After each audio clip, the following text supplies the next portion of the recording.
रुक करते इस वक्त की प्रमुख खबरों की ओर। खबर कौशाम्बी से है, जहां समाजवादी पार्टी के लोहिया वाहिनी के सदस्यों ने अपनी ही पार्टी से विधायक पूजा पाल और ऊंचाहार से सपा विधायक रहे मनोज पांडे का विरोध किया है। बता दें कि विरोध करते हुए मंझनपुर चौराहे पर पुतला दहन कर मुर्दाबाद के नारे लगाए गए हैं।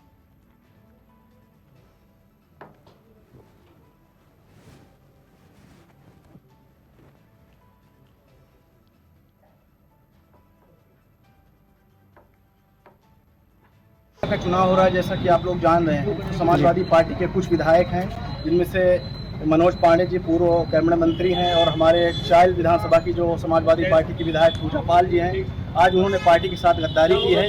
इसके विरोध में हम लोगों ने पूजा पाल का और पांडे जी का और अजय भाटी और 2-3 विधायक और जो पार्टी के साथ गद्दारी किए हैं, उनके विरोध में हम लोगों ने पुतला फूंका है। और अपने समाजवादी पार्टी के राष्ट्रीय अध्यक्ष माननीय अखिलेश यादव जी से ये हम लोग विनती करते हैं, निवेदन करते हैं, उनसे मांग करते हैं कि इन जो गद्दारी किया है पार्टी के साथ इन लोगों ने, इनकी सदस्यता रद्द करके पार्टी से तुरंत इनको बाहर किया जाए। आपका शुभ नाम और पद? मसूद अहमद, जिला अध्यक्ष लोहिया वाहिनी, समाजवादी पार्टी कौशाम्बी।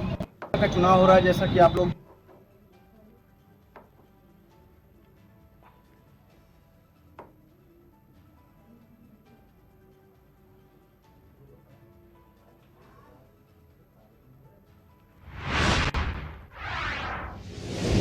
रुक करते अगली खबर की ओर। खबर बांदा से है, जहां डिपो की बस में महिला का प्रसव हुआ।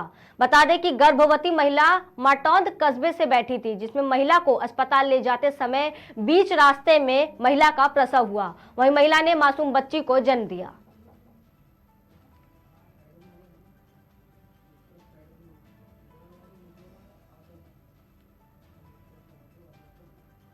भैया कौन सी डिपो की बस है ये? बांदा डिपो। क्या नाम है आपका? इंद्र बहादुर। ये किस सवारी का बस के अंदर डिलीवरी हुई है? कहाँ से बैठी? मटौन से यात्री है, मटौन से बैठे थे।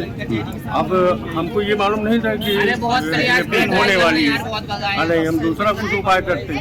फिर इसके बाद में बहुत तेज गाड़ी लेके और सीधा घुस के क्या बस में डिलीवरी हो गई है क्या? आधी हो गई। आधी हो गई। अच्छा, डॉक्टरों की सूचित किया आप लोगों ने? नहीं, कोई सूचना दी थी। हम लोग को पहले, सबसे पहले कहाँ पर बस लेके रोकी है? ये हॉस्पिटल में, जिला दिखाओ।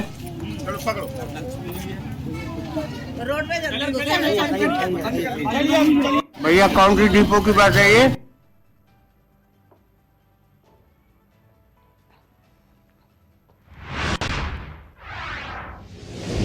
खबर भिवाड़ी से है, जहां बाबा मोहन राम का लकी मेला नजदीक आते ही बाबा मोहन राम के प्रसिद्ध काली खोली धाम पर चेन स्नैचिंग गिरोह सक्रिय हो गया है। बता दें कि धाम पर भीड़ का फायदा उठाकर इस गिरोह की महिलाएं बाहर से आने वाली महिलाओं के गले से सोने की चेन तोड़कर फरार हो जाती है। इसी तरह सोमवार को देर शाम हरियाणा के बिलासपुर से बाबा की ज्योति के दर्शन करने आई एक महिला के गले से 2 तोला सोने की चेन चोरी हो गई।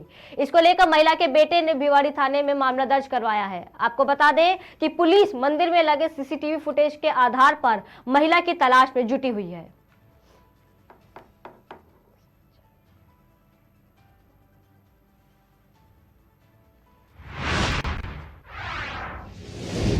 अगली खबर भिवाड़ी से है, जहां यूआईटी थाना क्षेत्र में एक ही दिन में 2 बाइक चोरी के मामले सामने आए हैं। बता दें कि एक बाइक ऑफिस के बाहर से चोरी हो गई, तो वहीं एक बाइक को बदमाश एक रेस्टोरेंट के बाहर से लेकर फरार हो गया। दोनों ही पीड़ितों ने इसको लेकर यूआईटी थाने में मामले दर्ज करवाए हैं। बता दें, भिवाड़ी में इन दिनों बाइक और अन्य वाहनों को चोरी करने वाला गिरोह बहुत ज्यादा सक्रिय है। वहीं शहर में रोजाना 3 से 4 बाइक चोरी की वारदातें लगातार सामने आती हैं। इनमें से ज्यादातर तो पुलिस मामले ही दर्ज नहीं करती। लोगों को अपनी बाइक चोरी की रिपोर्ट दर्ज करवाने के लिए भी नेताओं की सिफारिश लगवानी पड़ती है, लेकिन पुलिस ना तो इन बाइक चोरों को पकड़ पाई और ना ही बाइकों को बरामद कर मामलों का खुलासा ही कर पा रही है। शहर में ये बाइक चोर पुलिस के लिए इन दोनों चुनौती बने हुए हैं।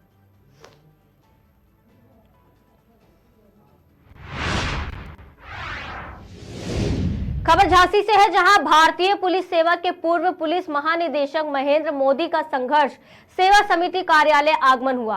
बता दें कि महेंद्र मोदी जल संरक्षण के प्रयासों के कारण जल गुरु के रूप में विख्यात है। वहीं वर्तमान में मोदी जल संरक्षण सलाहकार के रूप में भी प्रदेश सरकार का सहयोग कर रहे हैं। जहां पर साल 2008 में जब वो झांसी में पुलिस उप महानिरीक्षक के रूप में पदस्थ थे, तब उन्होंने जल संरक्षण को लेकर अपने प्रयास शुरू किए। इसका प्रारंभ उन्होंने अंबावे, गौशाला, रक्षा आदि क्षेत्रों से किया और समयांतराल में कई स्थानों पर जल संरक्षण का कार्य कर जल स्तर बढ़ाने में अभूतपूर्व उपलब्धियां प्राप्त की हैं, जिससे सैकड़ों की संख्या में लोग लाभान्वित हुए हैं। लागू किया जिसमें 90% सब्सिडी तक दी जाती है, वो बहुत अच्छी चीज है। उसको लागू करना बहुत जरूरी है क्योंकि आबादी तो बहुत तेजी से बढ़ रही है। संघर्ष सेवा समिति कार्यालय आया था, डॉक्टर संदीप सरावगी से बातचीत हुई, कैसा अनुभव रहा? बहुत ही अच्छा लगा। समाज का जो सिस्टम है जिस पर लोगों का भरोसा है वो हमारे ऐसे ही लोगों के साथ काम करने से होता है और ऐसे ही लोगों से समाज को योगदान, बहुमूल्य योगदान होता है। बहुत अच्छा लगा। पूर्व डीजीपी महेंद्र जी आए हुए हैं, क्या किस विषय में चर्चा हुई, क्या प्लान है? सबसे बड़ा बंधन अभिनंदन करते हैं हम भाई साहब का। भाई साहब क्योंकि आशीर्वाद देने के लिए संघर्ष सेवा समिति में आए और यह बात पूरा बुंदेलखंड जानता है कि जो भी आदमी भाई साहब जैसा काम कर रहा है, देश को आगे बढ़ाने का काम कर रहा है, लोग बागों का हित का काम कर रहा है, अपना समर्पित जीवन देकर, ऐसे लोगों के लिए तो हम लोग संघर्ष सेवा समिति के द्वार हमेशा खुले ही हैं और भाई साहब से बहुत सारा मार्गदर्शन मिला आज हमें। और वास्तविकता में सरकार को लेकर और जनहित को लेकर जितने चिंतित भाई साहब हैं, हमारी जिंदगी में पहले शख्स हैं। मतलब आप चूंकि बहुत आगे रहे जिंदगी में, हमारे बड़े भी हैं और आप आज की डेट में मतलब भाई साहब तो नहीं कह सकते लेकिन पिता योग्य आप हैं। लेकिन जिस तरह का आपका संघर्ष है, इस तरह से हम बहुत ज्यादा भाई साहब की सराहना करते हैं और इस बात का विश्वास दिलाते हैं कि भाई साहब का जब भी आदेश होगा, क्योंकि भाई साहब को बताना चाहते हैं कि हम लोगों ने भी सब परिवार अपना जीवन समर्पित सिर्फ जनहित में कर रखा है। तो आने वाले दिनों में जो भाई साहब कहेंगे, क्योंकि भाई साहब का आदेश और भाई साहब के लिए घर हमारा या ऑफिस हमारा या हम संघर्ष सेवा समिति परिवार सारे सदस्य जब भाई साहब कहेंगे तब आपके साथ खड़े हैं। और बहुत बहुत धन्यवाद भाई साहब का करना चाहते हैं कि आपका आशीर्वाद आज हमें मिला। 90%